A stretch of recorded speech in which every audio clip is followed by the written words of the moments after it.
Në buletinin e policisë të Tetovës, sot u njoftua se nga qendra mjekësore Gostivar është denoncuar se tek ata me lëndime të rënda trupore është pranuar një 19 vjeçare nga Gostivari, e cila është sulmuar nga qente Ndacak dhe gjatë përpjekjes për të ikur ka rënë dhe ka pësuar lëndimet. Ngjarja në fjalë për të disatën herë ngresh qetësimet mbi menaxhimin me këtë problematik.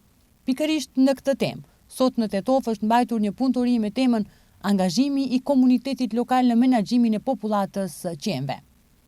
Me këtë, Agjencia për Ushqim dhe Veterinari nis me realizimin e një sër punëtorish ku marrin pjesë përfaqësues të ministrive të pushtetit lokal dhe të mjedisit, komunat e rajonit planor të Pollogut, përfaqësues të bashkësive të njësive të vetëqeverisjes lokale, oda veterinarike, fakulteti për mjeksi veterinarike nga Shkupi e të ngjashme, për të përpiluar një strategji për të menaxhuar këtë problem. Стратегията ќе се темели на мерливите индикатори кои што ќе ги прибереме при посетите по регионите. Strategjia do të bazohet në indikatorët që do t'i tubojmë pas vizitave në për rajone, respektivisht në bazë të dhënave që do t'i marrim nga çdo vet administratë lokale.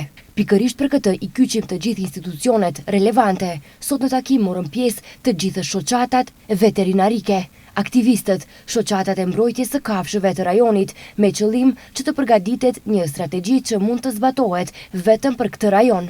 E dim se problemi me qentë e Ndacak është i madh, por ky problem nuk është i pazgjidhur dhe do të shkojmë drejt zgjidhjes sipas parimeve të vendeve evropiane, në mënyrë të civilizuar, pa helmime të kafshëve. Ndryshe, Agjencia për Ushqim dhe Veterinari ka përgatitur ndryshime serioze ligjore për mbrojtjen e kafshëve.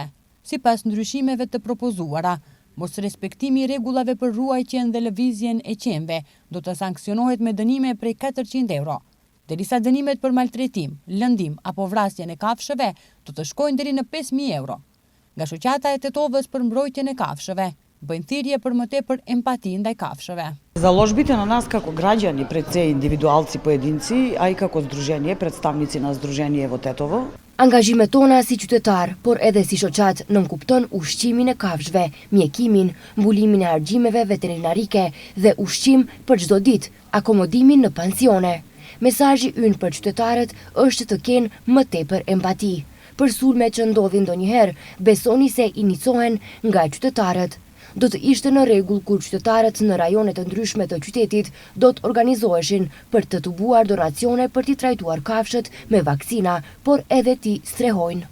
Ndryshe, qëllimi kryesor i takimit është që të paraqitet menaxhimi i qenve Ndacak dhe të braktisur si një mjet për ruajtjen e numrit, përmes një qasje të përbashkët, angazhimit dhe përfshirjes së të gjithë aktorëve relevant. Synohet krijimi i një platforme të përbashkët për koordinim ndërmjet të sektorit civil, institucioneve shtetërore dhe shkencore, veçqeverisjes lokale, shërbimeve veterinare dhe shoqatave për mbrojtjen e kafshëve.